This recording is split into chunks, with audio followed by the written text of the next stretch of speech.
English translation 630th contact. Sunday, the 11th of October 2015, 8:26 hours. Hello, Edward, my friend. Since you are now getting out of bed sometime earlier than before your operation, I will also come to the early hour and want to check on your condition. You see me surprised, my son, because I have not yet expected you, because Florina told me yesterday that you will not come until next week. Florina must have misunderstood me when I told her last Friday that I was coming to visit in a few days, thinking of 2 or 3 days. Not bad, and misunderstandings are just here and there. But be welcomed and greeted, my good friend. And if you don't mind, I'd like to clarify something that caused some confusion during the last General Assembly on the 2nd of October. It was a matter of translating articles, brochures, and small writings, except books, which are translated worldwide into other languages by all groups as well as by interested private persons, etc., and which are then allowed to be put on the internet by these groups, for which we are then allowed to set a link from the Mother Center for the individual foreign translations. And exactly with the link, the whole thing was not clear, because by it the group members understood and understand what I already predicted during our private conversation, that a direct connection and linkage with the strange web pages, etc. is meant, to which you told me privately, however, that this is not meant in such a way, but evenly that only an address reference is to be given in relation to a concerning group or person, who has switched on a translation of a writing in the applicable national language on the own web page. Another misunderstanding, which is unfortunate. Florina told me about it, so I tried our linguists committee to define the English term link according to her understanding. Our scientists therefore understand the term link to mean that something is connected or linked to each other. Just as on the other hand, it also means that a link can be used to give a useful hint or tip to something, an address, information, or a person. It is clear to me that a link in today's World Wide Web or Internet corresponds to a characteristic feature and represents a fundamental element, whereby the link corresponds to a network or connection or a simple piece of information, but also simply to a hint that is not classified as a network or connection. A link can be used to connect web pages and other files with each other, whereby this is located on the same computer, but can also be made available to other files by a web server, or can only be used as a simple hint. So the link also serves to pass on information without a connection or connection to other data carriers, because only a reference is given with regard to a thing, information, or person, etc. A link can refer to another file, to another web page, or to any address or thing, such as an audio, image, video file, or web page, etc., but also in the form of a reference to a dynamically created document, map, mailing address, or a specific information or person. Each link, therefore, always contains a certain destination or an mailing address, whereby a link or connection with another file or website does not necessarily have to take place, but simply a reference can be given in a neutral manner in relation to a certain mailing address, information, or person, which states, for example, that an addressed important information is shown and made available on an external website, etc. I find the explanation good and understandable, but for our purposes I would like to write something about it and add that we refuse any responsibility for incorrect translations if we refer to translation pages in other languages with links from now on. We have also thought about this in the committee, which is why we have prepared the following draft, which you should use as a disclaimer form.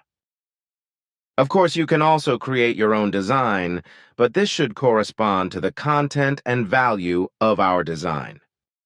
We have created our references or links to external translations on the Internet in such a way that the following applies comprehensively to all our references or links.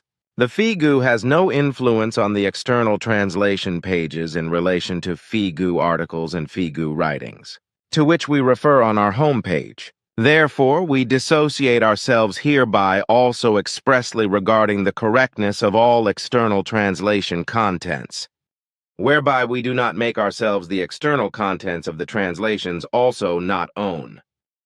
This declaration applies to all translations of Figu articles and fonts shown on our homepage through references or links, as well as to all other external contents of the pages to which our references and links lead. I think it is good, so we will talk about it at the next General Assembly and make a decision. Now I have a question, which refers to an article part from Saturday, the 22nd of August 2015, in the newspaper Tages Anzeiger, and where a Dr. Franz Immer says the following. They can lose their lives in the most incredible situations, drown in a puddle, fall while skiing, suffocate in a hole. However, most organ donors die from severe cerebral hemorrhage. The typical donor is 52 years old. He wakes up with a severe headache. His wife sends him to the family doctor, but he does not leave and collapses at the coffee machine. He's brain dead in the afternoon. My question now, is what the man says true so far? More than a yes or no, I do not want to know. Yes, in some cases that's true. Thank you, it's more than a yes, but it's settled. Then I would like to know what force actually makes it possible to protect an aircraft on a planet against planetary magnetism, and thus produce a repulsive effect, which we call an anti-gravity effect, but which, judged physically, is probably not correct. The whole thing is a factor of electromagnetism, if I have correctly understood all that you have explained to me in various ways. Every object and everything, a planet or a flying machine, that is to say everything that has its own natural or artificial electromagnetism, has its own magnetosphere, which means that on the one hand an attraction force and on the other hand also a repulsion force is given, whereby the latter is called Lorentz force in our physics. Is this force decisive for the fact that you can accelerate your aircrafts in earthly atmosphere with very high speeds? Because the Lorentz force works against Earth magnetism, or rather puts it out of action in relation to your aircrafts, so to speak. That is correct, but I am not allowed to give further details, because it is forbidden by our directives. But may, and can you say something with regard to the function of the Lorentz force, which you call different, but which equally means what we Earthlings understand to be the Lorentz force?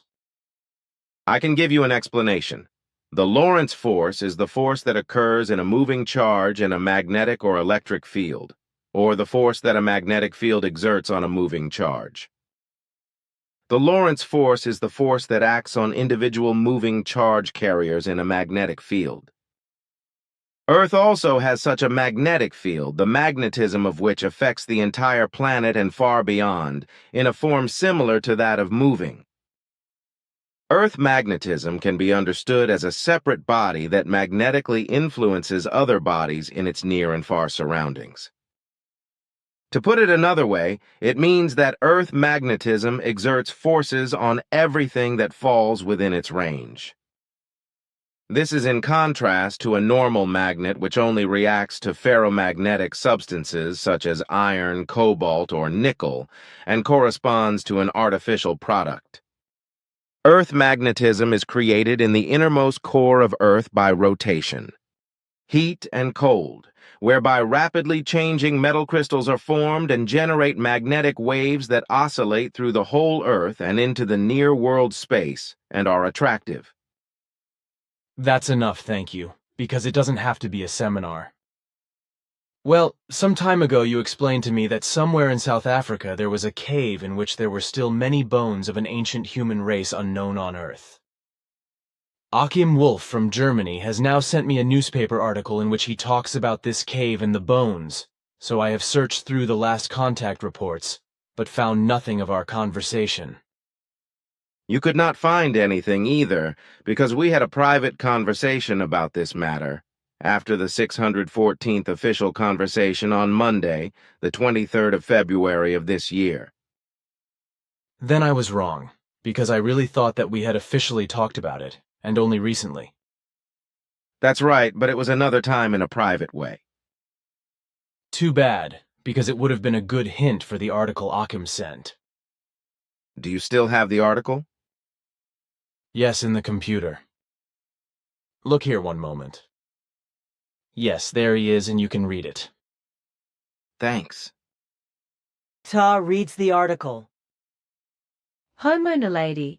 Researchers discover new human species Homo naledi, a new species of the genus Homo from the Dinaledi Chamber, South Africa. DPA, National Geographic, Mark Thiessen.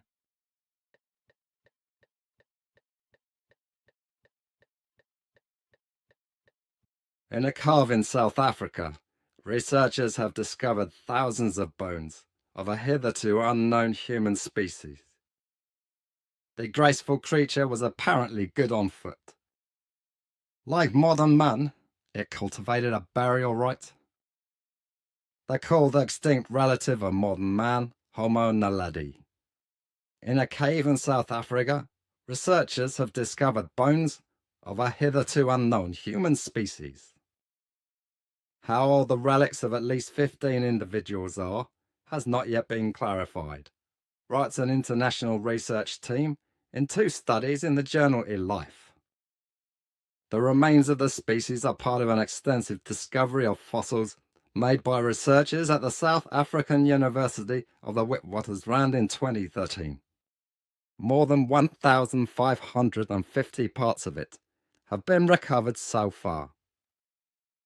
It is unclear how many are still lying in the cave, said a spokeswoman of the Max Planck Institute for Evolutionary Anthropology in Leipzig, which is also involved in the research. According to the researchers, this is the largest fossil find of human remains on the African continent to date. The fossils lie in a secluded chamber of the cave, which was only accessible via a very narrow channel. Orange-sized brain. Almost all of Homo naledi's bones were found several times in the chamber, reports team leader Lee Berger from the University of the Witwatersrand. Therefore, he is already better known to science than all other fossil representatives of the human lineage. Homo naledi was about 1.50 meters tall and weighed 45 kilograms. The researchers attest him a very graceful physique and a brain only about the size of an orange. Homo naledi's skull, teeth and pelvis did resemble the earliest representatives of our type like Homo habilis. The shoulders resembled those of apes. In other points, however, the researchers saw modern properties. The feet, for example, can hardly be distinguished from those of a modern person. With his hands, he was probably clever enough to use tools.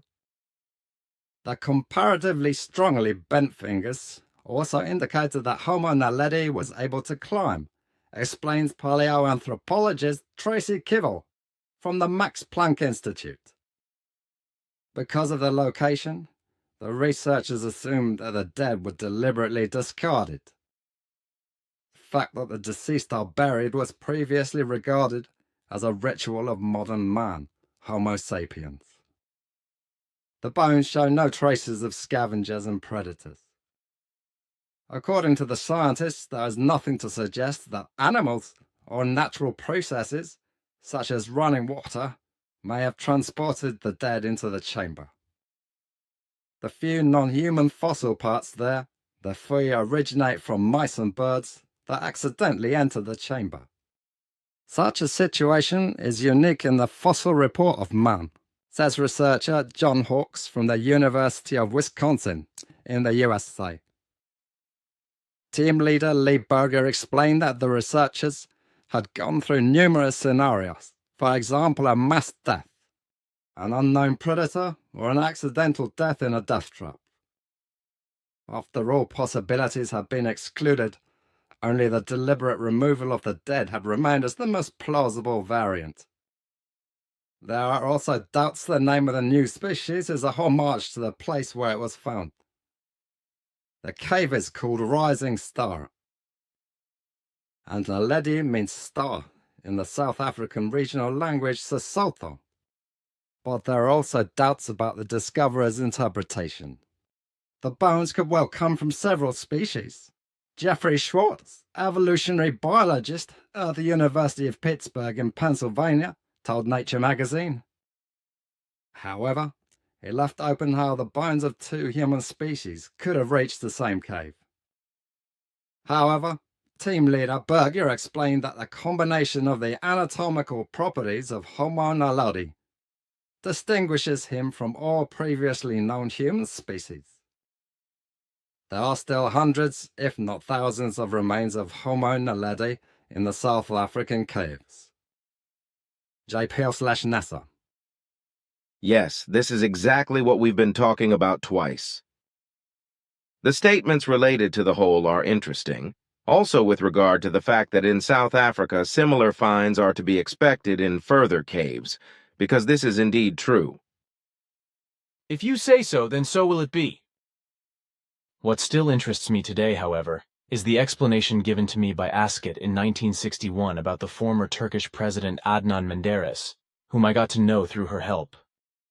Also what she predicted with regard to the Kurdish PKK leader Abdullah Öcalan, as well as her predictions for the present time with regard to the streams of refugees and the Islamist State, would be interesting to hear again. At that time I was with the girl on the Turkish island Imrali in the Sea of Marmara, which lies about 50 kilometers southwest of Istanbul and is only about 0.05 km² in size and has not been inhabited since 1995. This island used to belong to Greece, to my knowledge, until 1935, but from that year it belongs to Turkey, whose military and state authorities immediately converted it into a prison island. So a prison or penitentiary was built on it, which became one of the safest prisons and detention centers in Turkey. On the 17th of September, 1961, Asket brought me to this prison island for about 3 hours because she wanted me to see how brutally the Earthlings treated, executed, and murdered people in the name of the law. We both wore protective suits, just as we did with the pyramids of Giza, which made us invisible to all the military and politicians, etc. present, who were probably witnesses to the execution. So I experienced there just as a person was murdered by the state, as on the 25th of May 1944 at Katzensee near Regensdorf, when my godfather, he was a prisoner in the prison, led me to the execution site of Hans Grobli, where we witnessed the execution in a hidden way. The shooting site was then called Grobli Gruebli by the people, as Bernadette found out on the internet. At the Imrali prison on the island, where there were always about 200 to 300 prisoners, as Asket explained, it was the former Turkish president of Turkey, Adnan Menderes, who was executed or hanged. As with the military traitor institution at the Katzensee, this event also remained indelibly in my memory. I have also not forgotten the fact that Menderes was dressed in a white robe, and a poster with the Revolution Tribunal's verdict on it was attached to his clothes. So everything remained in my memory to this day, as well as the fact that he was not hanged from an effective gallows, but from a tripod about 4 meters high standing on the prison grounds. After hanging from his neck, he was knotted to one of the tripods and photographed.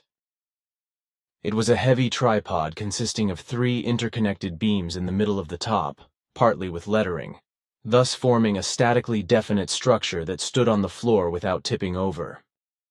Asket, like your father Svath, have predicted, told and explained to me many things about events that even today still extend far into the distant future, to which I am obliged, however, to remain silent about certain facts, for various reasons.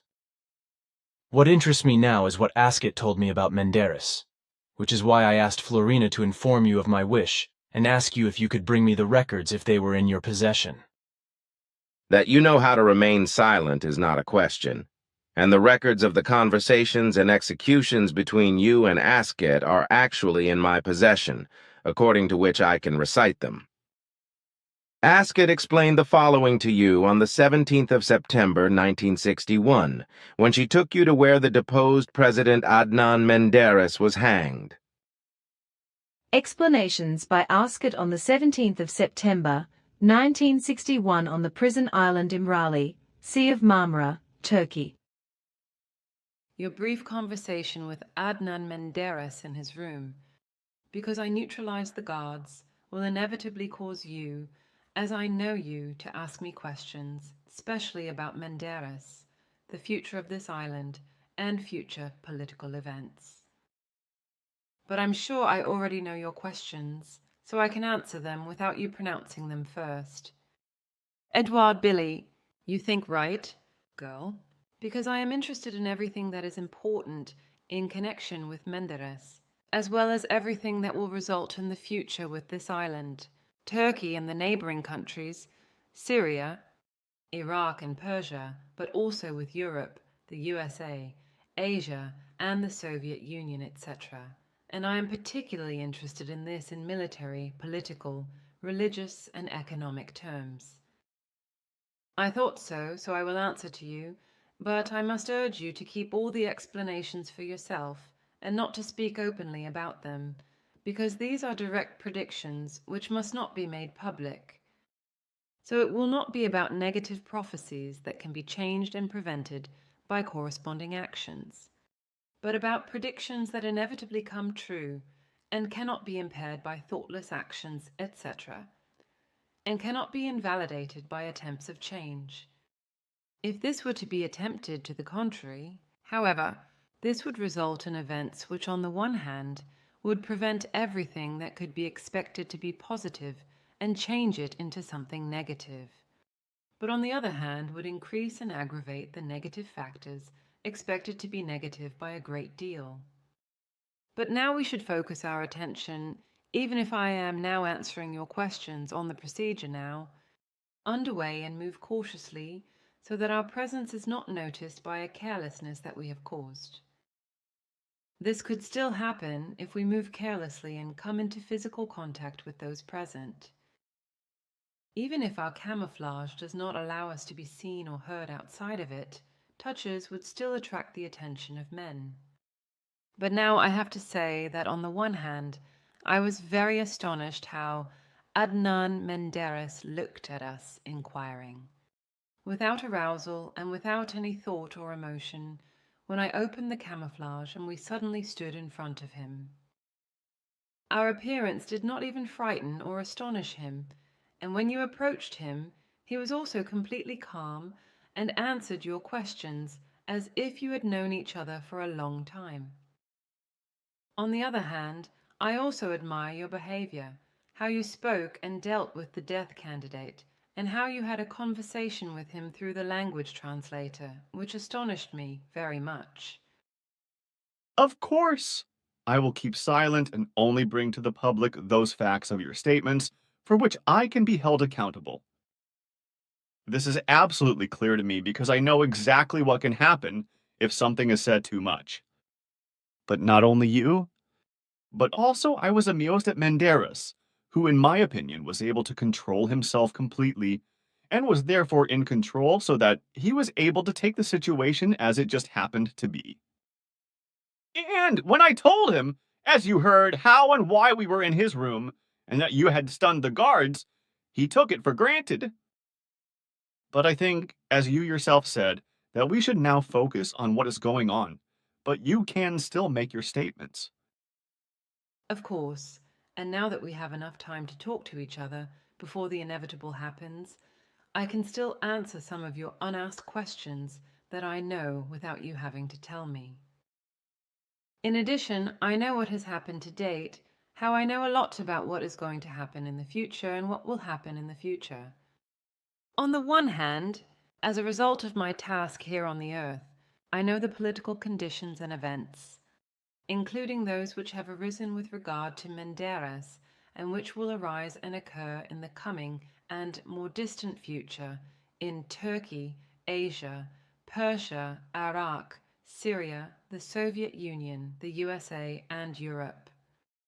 So I know through contemplations and observations that I have made in future times what will also happen in Africa, Europe, Arabia, and Asia.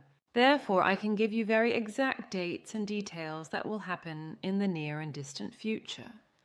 Also with regard to yourself, whereby I want to remind you especially what will happen next year with you on the 4th of August, which you should not forget. But now I can explain to you that today, as well as decades later than in 1961, this island is the focus of international interest. But after the execution of Menderes, it will experience quieter times for nearly 4 decades, until 1999, before a man named Abdullah Öcalan will appear, who was born on the 4th of April 1949 in Imrali, Sanliurfa, Turkey, and who will be brought to this prison island, Imrali, in 1999 to be executed at a later time, but will not be carried out. The reason for the imprisonment of this man will be because he will be one of the leaders of a grouping of the so-called PKK organization, which will be formed in the 1970s from the grouping of the so-called Kurdistan revolutionaries. Before this, Abdullah Öcalan is brought to the island. The prisoners will be distributed to other Turkish prisons, where he will be the best guarded prisoner in Turkey on the island, which cannot be reached by land.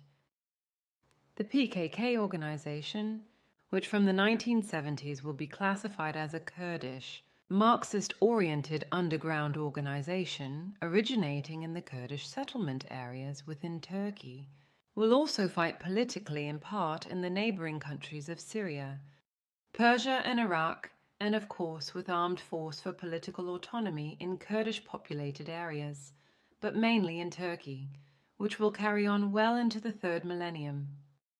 The hostilities will mainly be carried out with attacks on military and civilian targets, with the purpose of establishing an independent Kurdish state or a democratic autonomous Kurdistan within the existing state borders with its own non-state administrations.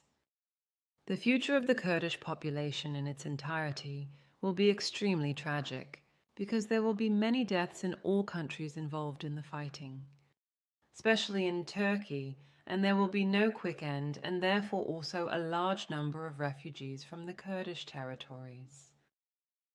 The PKK organization will be classified as a terrorist organization by Turkey and by other states, especially by Europe, where a dictatorial European Union will be formed.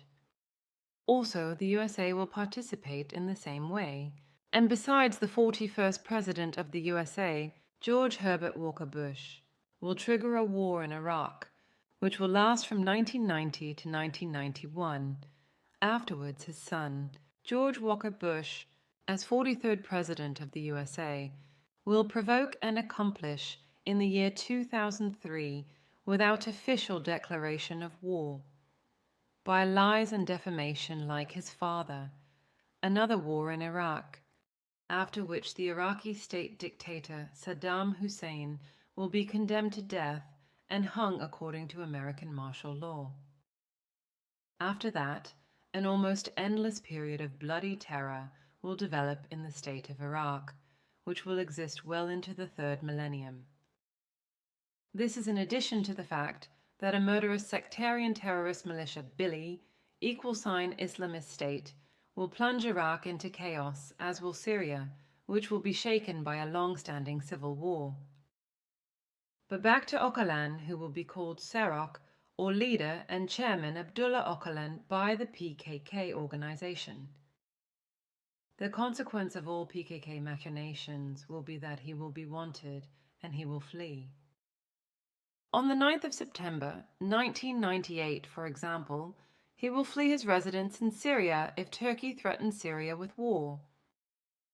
As a result, the man will try to obtain political asylum and support for a political solution in various countries such as Italy and Greece, etc., but this will be rejected. And this will also be the case in Europe, where in the 2nd decade of the new millennium against the new Russia, which will emerge from the Soviet Union dictatorial measures of the European Union, under the leadership of a naively ill German ruler named Merkel, the danger of another world war is conjured up. The new Russia, I must deviate somewhat from this in my statement and make it clear briefly that it will emerge from the old Soviet Union and will come about through political reforms. Political change at that time is called perestroika, which means reconstruction, transformation, and restructuring. In this way, the Great Reform will be described by a man named Mikhail Sergeyevich Gorbachev, who from the beginning of 1986 will initiate the reform process concerning the reconstruction and modernization of the social, political, and economic system of the Soviet Union. Until then, however, the United Party, CPSU, or Communist Party of the Soviet Union, will continue to predominate. The reform process will be closely linked to the lifting of restrictions on freedom of opinion and freedom of the press in the Soviet Union, which will take place under the slogan Glasnost Bili, openness, freedom of speech, freedom of information. At that time, the term referred to large sections of society and, in a broader sense, meant the democratization of the state from 1986 onwards. Perestroika was the first to include loosening of party directives with regard to the politics of the central administrative economy. This allowed companies to make their own decisions from 1987 onwards, which was a very important turning point in the era of socialism, when the first elements of a market economy were introduced. Mikhail Sergeyevich Gorbachev will be a Russian politician who will be General Secretary of the Central Committee of the Communist Party of the Soviet Union from March 1985 to August 1991, and President of the Soviet Union from March 1990 to December 1991. But away from my declaration of deviation, it has to be further said that, with regard to the threatening events of the future, these will also be accompanied and connected with immense masses of refugees from African and Oriental countries, especially by the unreasonableness of the naive and power-obsessed rulers in Germany I have mentioned. However, I will not explain to you today, but at another time, the consequences of the masses of refugees which will spread throughout Europe. In this regard, however, I have already given you some information on various occasions, as Fat has already explained many things to you in detail, as well as you yourself have calculated facts and created several information articles about everything and sent them to governments, journals, newspapers, and radio stations as warnings regarding upcoming events. Now, however, I will confine myself to what is related to Adnan Menderes, who is being executed today, because there is no stopping the preparations in this regard, which is why I want to take the time to tell you the most important facts of the future, also with regard to Abdullah Öcalan, on which I will explain a few things in advance. But now I have to be brief because, as you can see, the last precautions are progressing. So I would like to mention briefly that Öcalan is also seeking asylum in Germany, where an international arrest warrant will be issued against him in 1990, following the murder of a dissident that will take place in Rüsselsheim in 1984. As a result of the order, the man was then arrested in Italy on the 12th of September on the basis of the German arrest warrant, but released again on the 16th of December 1998 after the federal government waived an extradition request due to feared protests by the Kurdish population. In January 1999, he fled Rome, carrying a forged Cypriot passport called Lazaros Mavros, which the Republic of Cyprus will refer to as Turkey's forgery for propaganda purposes. On the 15th of February 1999, after leaving the Greek embassy in Kenya, Turkey's Secret Service seized him and brought him to Turkey. In Turkey, he will be tried and sentenced to death for high treason, the formation of a terrorist organization, robbery, murder, and the use of explosives. In the new millennium, in 2002, the death sentence will be lifted and changed to life imprisonment.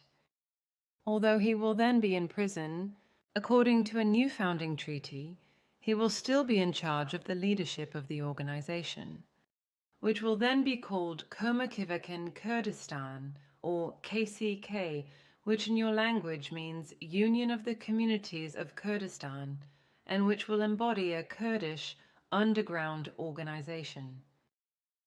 Their goal is to be the nucleus of a non-governmental society and the implementation of the democratic confederalism that Abdullah Öcalan will create on the 20th of March 2005.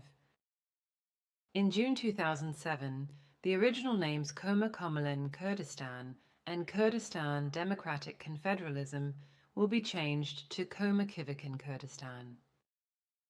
But now to Ali Adnan Ertekin Menderes, who studied law in Ankara and graduated from Robert College in 1935. He was a son of a landowner named Ibrahim Ethem from Güzelhisar in the province of Aydin, and he was the first Prime Minister of Turkey to emerge from free elections and ruled from 1950, and was overthrown by the military on the 27th of May 1960 and sentenced to death by the tribunal in the Yasiada trials. He was born in 1899 in the district of Kocaeli in the Turkish province of Aydin, and is now, on the 17th of September 1961, murdered or executed on this prison island of Imrali by state arbitrariness. In 1936 he was a member of parliament. In 1945 he founded the Democratic Party, after which he became Prime Minister in 1950. And because he used his power to suppress the opposition dictatorially, he was overthrown in May 1960 by General Samal Gusel and sentenced to death. Menderes has always been widely feared and hated by his political opponents, who have long engaged in all sorts of hate speech, intrigues, and unfair machinations to drive him out of his position. They succeeded when he was overthrown on the 27th of May 1960, arrested and sentenced to death by hanging in the Yasiada trials, which lasted from the 14th of October 1960 to the 15th of September 1961. In these exceptional court trials, 19 criminal trials were conducted in which, after the military coup, not only Prime Minister Adnan Menderes, but also President Celal Bayar and close to 600 other former members of the government, members of the Turkish parliament, and civil servants of various offices were brought to justice, with the prosecution demanding 228 death sentences. And with regard to the death penalty, I have to say that it corresponds to a criminal arbitrariness, by which all applicable standards of all rights, laws and recommendations, as well as the interests and the inviolability of life and limb of man, are disregarded by maliciously abusing the legal power and the judgments, actions, decisions, and behavior associated with it. But exactly from this, and from all the earlier incidents around Menderes, it resulted that he is now executed or today murdered by a state arbitrary act, and that he was feared by the opposition during the whole time of his execution of office, and also after the conviction, will remain so until he will have done his last breath.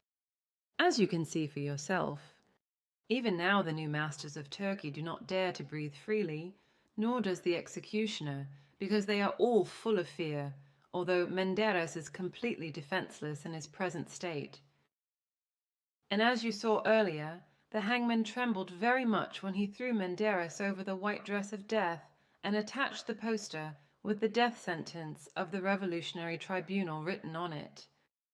And what you do not know is the fact that as a result of the fear and cowardice of the new rulers, they have eliminated every risk so that the dissatisfied military could not intervene from outside and prevent the execution. So it was detached in time for a NATO maneuver and thus put out of action, while furthermore the police forces of the country were put on highest alert and the people were forbidden any discussion concerning the death sentence. And in the coming hours, only when the executioner reports the execution and the regime publicly announces the death of Adnan Menderes, will the officer regime, which has ruled since May 1960, feel liberated from its deepest fear and worst vengeance. And that is understandable, because Menderes was much more dangerous to the Kemalist revolutionaries during his incarceration than he was at the time when he was running his government business from his workroom. And as you can see right now, even if you can't hear him talking, Menderes is triumphing over the Puritan May revolutionaries just now under the gallows. You see, that is what happened. Let us get out of here. End explanation quote. That is Askett's explanation of how she said everything to you on the 17th of September, 1961. Thank you. Somehow her depressed voice still sounds in my ears today. At that time I tried to digest the whole thing, but then I got to the bottom of it. So I learned that after the deposition and arrest of Adnan Menderes, a provisional head of state named Gürsel was appointed, who trumpeted that the death sentence of the court against Menderes was a serious warning to all politicians who would dare to disregard the ideals of the Constitution. This revolutionary Papa Gürsel was also no more than a power-hungry despot, to whom a human life was nothing. The death sentence against Menderes was a barbarism of a particularly heinous kind, as the English newspaper Guardian reported at the time, as Askett told me. And in my opinion, it was precisely that consciousness against which General Gürsel and his officers had revolted that breathed in Turkey back in 1961. Western Kemalist Turkey at that time had fallen back with everything into the despotism of the Orient. The fact was that the autocrat, big landowner, lawyer and prime minister of Turkey, Adnan Menderes had been overthrown in May 1960 because he had gone against the new consciousness of modern Turkey, as it had been built by Kemal Atatürk, the father of modern Turkey. The small, nimble Menderes was thoroughly corrupt, endured various mistresses and harassed the opposition to the death, while he showered the Muslim conservative peasantry with electoral gifts and thus undermined the Atatürk reforms, which ultimately was his downfall and broke his neck when he was hanged. Menderes had already early conspired to the Western Enlightenment. As the son of a landowner, modern farmer and pupil of a U.S. college, he did not even know his own date of birth. It is also a fact that he reopened the mosques closed by Turkey's founder Mustafa Kemal Atatürk and courted the religious traditions of the backward farmers. And this he did, although he was not a believer and distant from any religion.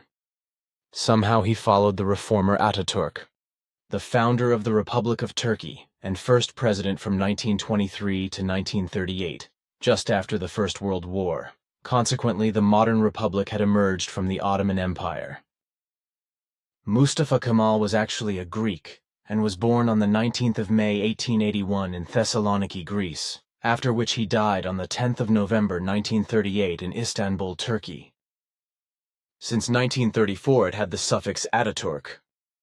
Adnan Menderes became a member of the National Assembly in 1930 and enjoyed Atatürk's confidence to such an extent that the reformer even sent him into a sham opposition party whose foundation was traced back to Atatürk himself.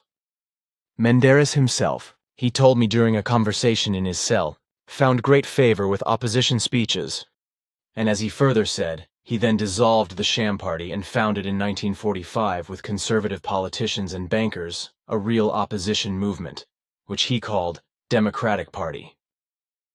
This party was his springboard, because in 1950 it won the majority, which then brought Adnan Menderes to power. With this, he saw the dream of his life come true, and the time had come to use his power to turn Turkey into a modern industrial state. He was obsessed and had factories, power stations, dams and roads built in his madness. Menderes said of himself bragging in his madness, and he had actually fallen for a madness, as I myself noticed and experienced during the conversation with him. Atatürk is the founder of Turkey, but I am its builder. He was a man who was eager for the applause of his fellow men, and therefore could not live without the acclamation of others. In addition, he had become a slave to gigantomania, So he completely overlooked it and was unable to recognize that his ill-considered and megalomaniac actions had plunged Turkey and its people into debt and inflation. So he watched without understanding the whole thing that resulted from his madness. But this did not escape the opposition, which inevitably led to political anger. For the time being, however, Adnan Menderes, who was once an opposition figure himself, suppressed everything that was against him, including the press and the opposition, destroying everything necessary in his favor, including the secular foundations of the Ataturk state, in order to secure the electoral sympathies of the peasants.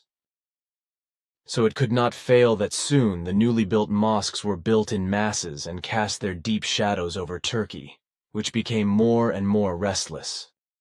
The result was a downright Muslim restoration, which threatened everything, which of course did not remain without consequences, because it came what had to come, namely that the intelligentsia and officers beat off against the autocrat Menderes.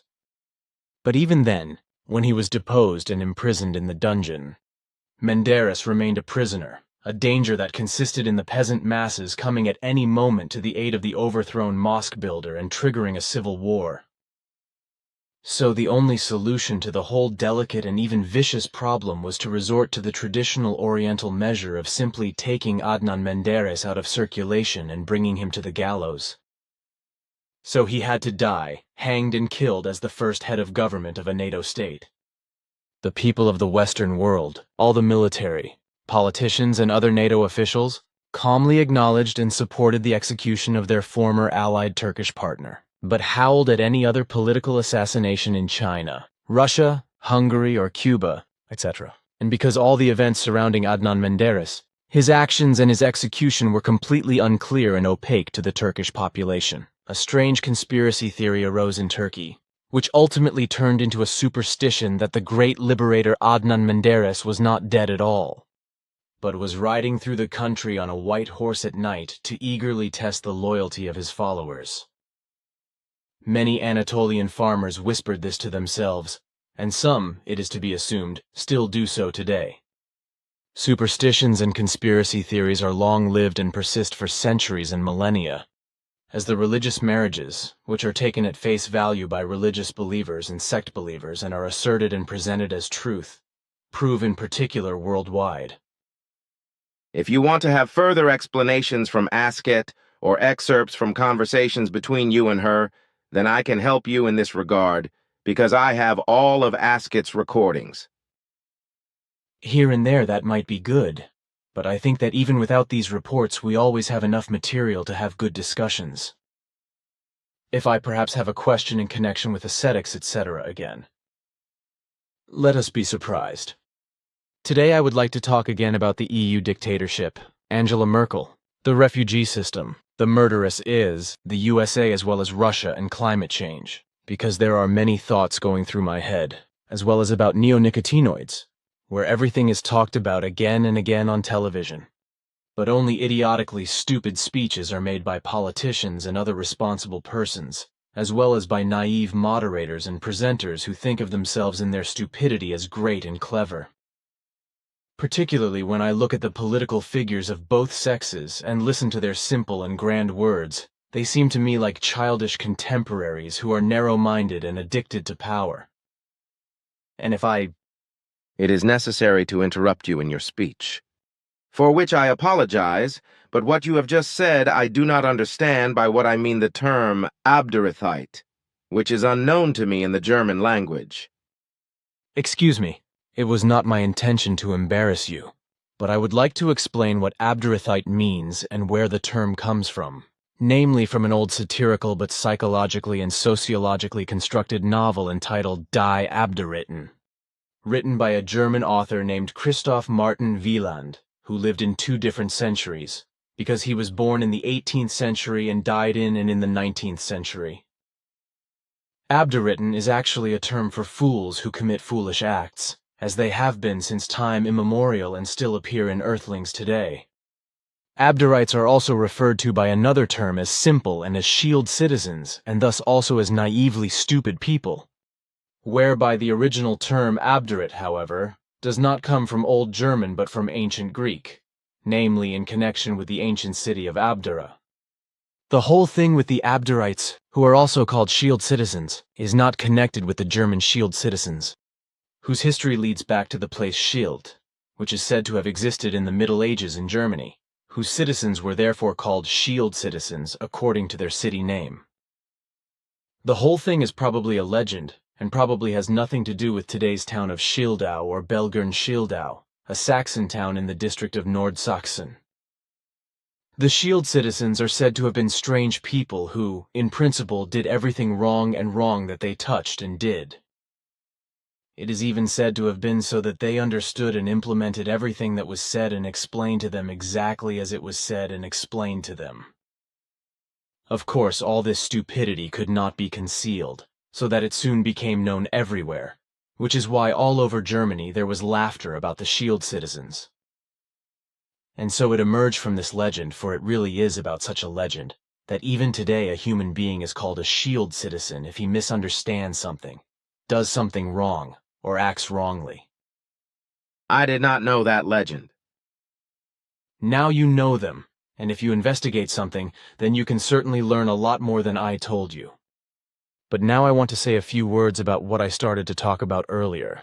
Earthlings do not want to know or understand that climate change accounts for about 75%, and that the large-scale destruction of nature and its flora, as well as the thousand-fold extinction of fauna, human habitats and all forms of life are the sole consequences of the irresponsible machinations of the human overpopulation of Earth.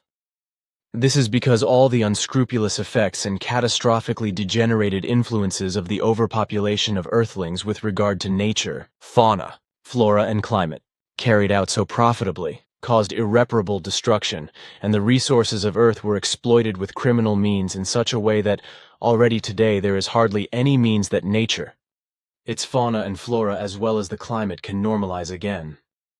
This also applies to forests, meadows and streams, rivers, streams, ponds, lakes and oceans, moorlands and natural swamps, etc., as well as to the atmosphere, which is slowly but surely destroyed by poisonous emissions, exhaust fumes from all kinds, and countless explosion engines of cars, trucks, ships, motorcycles, working machines, rockets, bombs, weapons, and many other motor vehicles, etc., again and again. However, there are questions from all sorts of people, as well as discussions on television and stupid proposals for solutions from politicians, especially with regard to the refugee flows from Syria and Africa. Real responsibility is not mentioned, neither by the EU dictators in Brussels nor by the German Chancellor Merkel, whereby she in particular stirs up the refugee fire by continuing on her crazy course and attracting countless other economic refugee tourists and real refugees to Germany and the EU dictatorship. If all her actions are considered carefully, then she is a traitor to her own country and people. For she is not only breaking EU laws, but she is also cheating the German people, because she wants to take revenge on them for what the Nazis did against the Jews in the last World War. Angela Merkel is treated as a Zionist. She is supposed to be such a Zionist, which would not be reprehensible if it were true.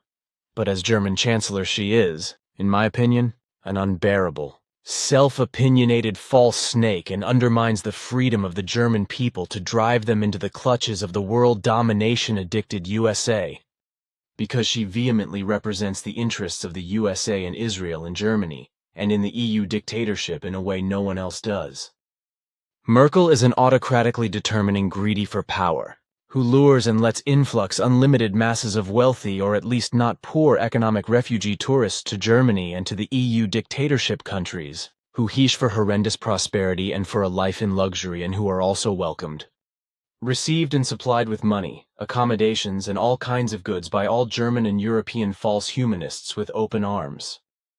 This in contrast to the fact that real refugees, who are persecuted in their home countries for political or religious reasons and threaten their lives and therefore inevitably flee their homeland or have to save their lives as effective war refugees, on the one hand only manage to flee to a neighboring country and a refugee camp there because they are poor and do not have financial means, as is the case with financially well-off economic refugee tourists.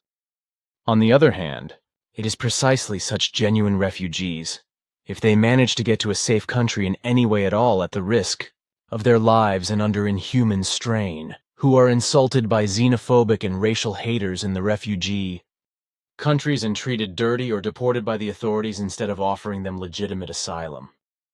But this happens explicitly because, on the one hand, xenophobic and racial haters are inhumane and stingy needic creatures who see only themselves and their own advantages, which they always try to exploit, which they unfortunately often succeed in doing, while they let others go hungry and hunt into sheer misery if they find a way to do so. On the other hand, these xenophobic and racial-hating lousy creatures are so primitive in their bean-straw stupidity and arrogance as well as in their self-delusion as even a wild primitive man who has never heard or experienced anything of civilization cannot be. And all these inhumane forms of behavior of xenophobes, racial and religious haters also contribute to the roaring, stupid, extreme fanaticism of racial madness, whereby those affected by it are of the idiotic, imbecilic belief that they belong to a better human race, as is the case, among other things, with various religious sects which believe themselves to be chosen by God and better men. But it is also the racial mad neo-Nazis, the mad racial haters of the Ku Klux Klan, as well as the haters of people, society, religion, and the people, fascists, murderers, and hate extremists of all kinds, who have fallen into xenophobia, racial hatred and ethnic hatred, and who work openly or treacherously to discriminate against innocent people, to harass them psychologically or physically, to inflict material damage on them or even to murder them.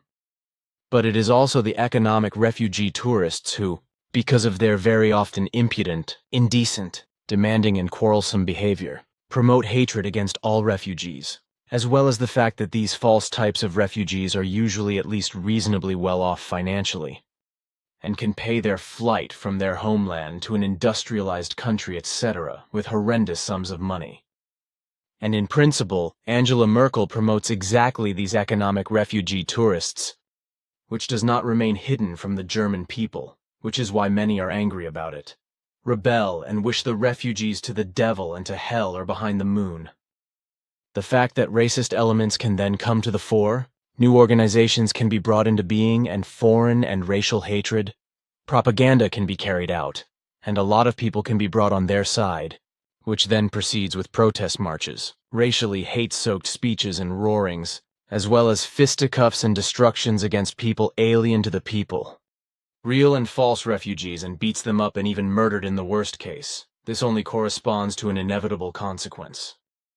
And in this day and age, when the enormous streams of refugees from economic refugee tourists and the much smaller number of genuine political, religious, and war-troubled refugees are coming to Europe, it is absolutely clear that Angela Merkel is to blame for the whole disaster in this respect, because she has let her trumpet sound for it.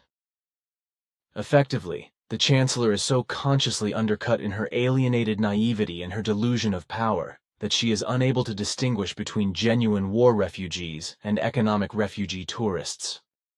So she cannot recognize in her stupid way of thinking, feeling, and acting, and cannot understand that she has lured by her unreasonableness for the most part only economic refugee tourists to Europe and especially to Germany, Sweden, and into the EU dictatorship, who only for economic and prosperity reasons flee from their homeland, moreover are wealthy and provided with money with which they could live well in their homeland and could continue to do so.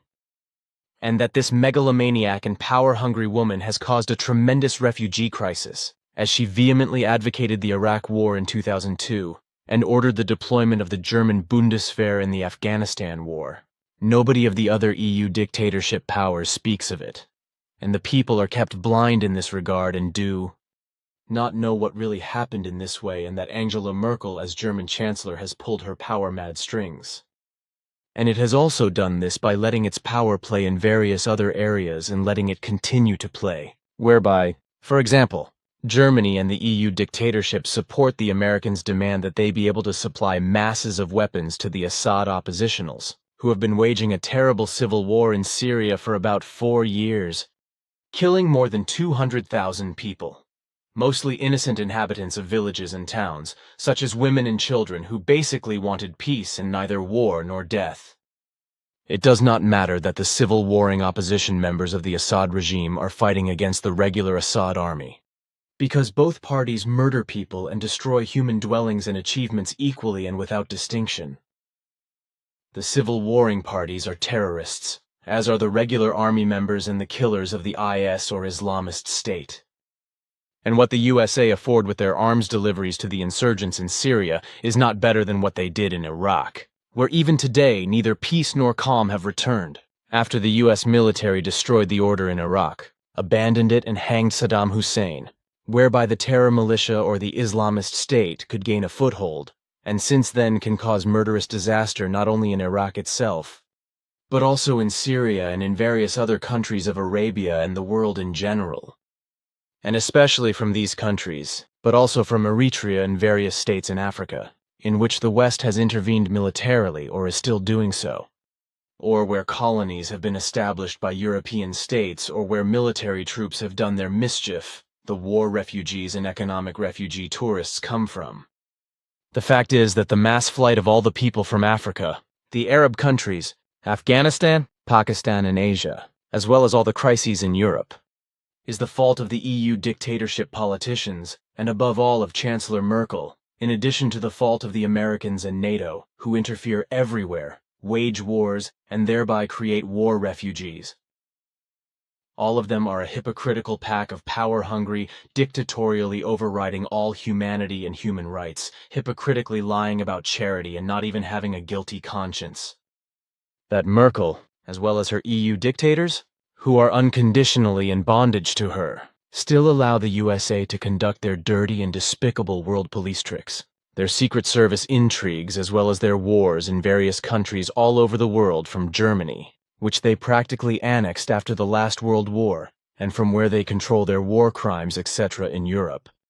Arabia and Asia, which the German population and the world in general apparently but do not notice. That is the hammer. The whole thing directed against the German people in this respect is probably the most evil and sneaky thing imaginable, which cannot be surpassed by secret intrigues and dirty machinations against Germany and its people. The evil that the USA and the EU dictatorship are doing against Russia, such as sanctions and slander, is also something that clearly and unambiguously expresses the sanctioners' dirty attitude to power and their unscrupulous willingness to use violence, even to the point of weapons conflicts and even war.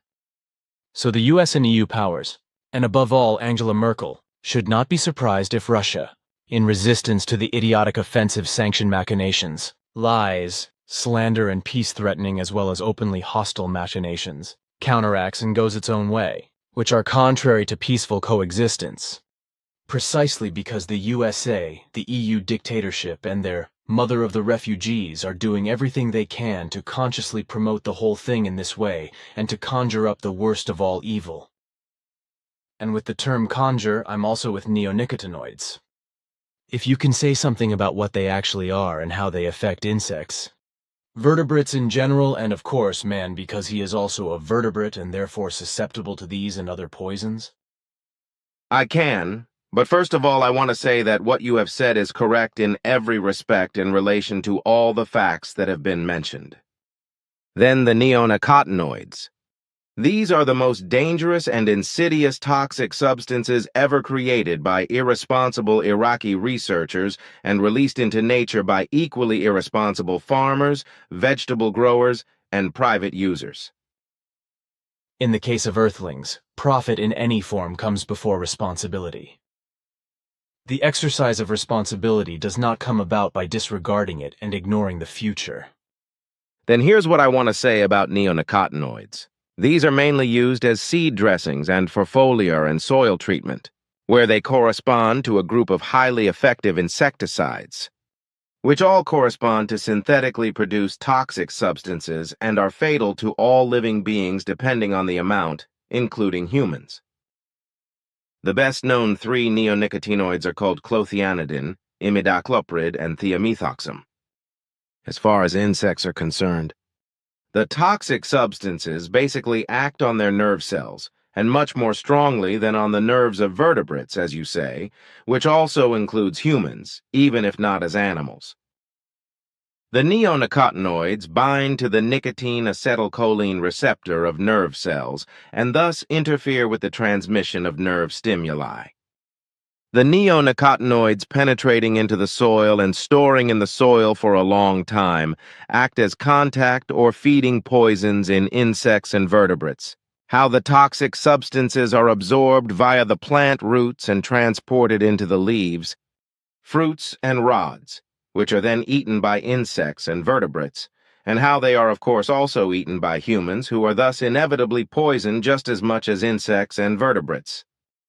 Even tiny amounts in the nanoscale already form factors in humans which cause suffering on and with them, which do not act aggressively at first and are not recognized as such, but which become more and more aggressive over time and ultimately increasingly detrimental to health, whereby, as a rule, the physicians do not recognize the origin and true cause of the disease, which ultimately leads to death for the sick patient.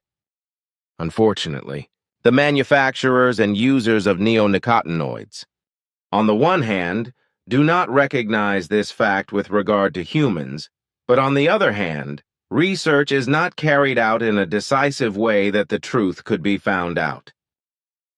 And this happens simply because the manufacturing companies are only interested in profit, but not in human health, as is the case with the users of neonicotinoids. In this case, it is agriculture and horticulture in particular that are ultimately the most profit-oriented, using toxic substances without hesitation and poisoning everything. They are therefore the main culprits, because if they did not buy the toxins and did not use them, then the manufacturers of the toxins and thus also of the neonicotinoids would not be able to exist. And what I have to say further is this. Plants treated with neonicotinoids are thus protected from both biting and sucking insects.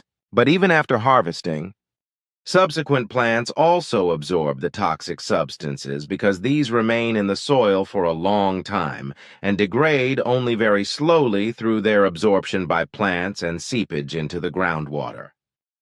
The neonicotinoids are mainly used as seed dressings, but they are also sprayed and applied directly to plants, as I said before, but they are also used as granules or irrigation water additives, which mainly cause soil contamination with the neonicotinoids, which, as I also mentioned earlier, are only degraded very slowly in the soil and never completely in the plants themselves.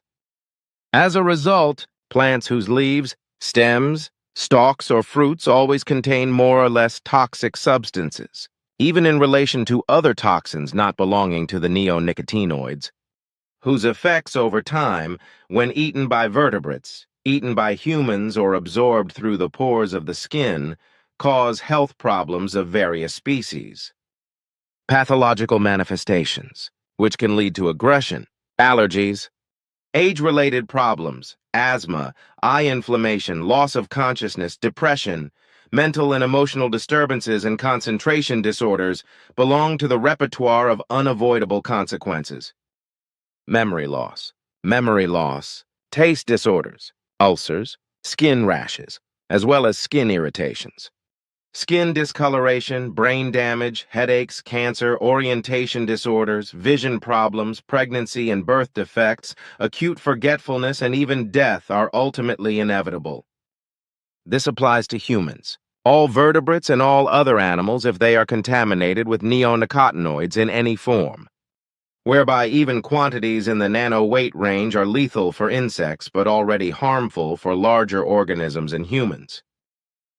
Neonicotinoids have an effect not only on life forms such as insects, vertebrates, and humans, but on all life forms in general, which is denied by earthly researchers, scientists, and responsible persons. Neonicotinoids accumulate not only in all forms of life, but also in all foods produced from contaminated plants and fruits. And if, even after a long period of harvest, potatoes or other tuberous plants are planted in soil impregnated with neonicotinoids, for example, they all absorb the toxic substances and transport them into the leaves, stems, stalks, and fruits, as is the case with cabbage, lettuce, and all kinds of head and leaf vegetables, as well as berries and tomatoes. etc. in insects? As already mentioned, the acetylcholine substance group acts at the nicotine acetylcholine receptor of the nerve cells, whereby no degradation by the enzyme acetylcholinesterase takes place. So the receptor is permanently stimulated, which leads to disturbances of the chemical signal transmission. The permanent stimulus caused by this leads to cramps and ultimately to the death of insects. As can also be the case with vertebrates and humans, if long enough minute amounts of toxic substances accumulate in the body. The lethal dose of ingested neonicotinoids, especially imidacloprid and clothianidin, is, for example, in honeybees in a very low nanogram range, while the lethal amount increases depending on the way of life. But already in small amounts causes health weak to severe damage, which causes years of suffering of all kinds, which ultimately lead to death, even in humans and all vertebrates.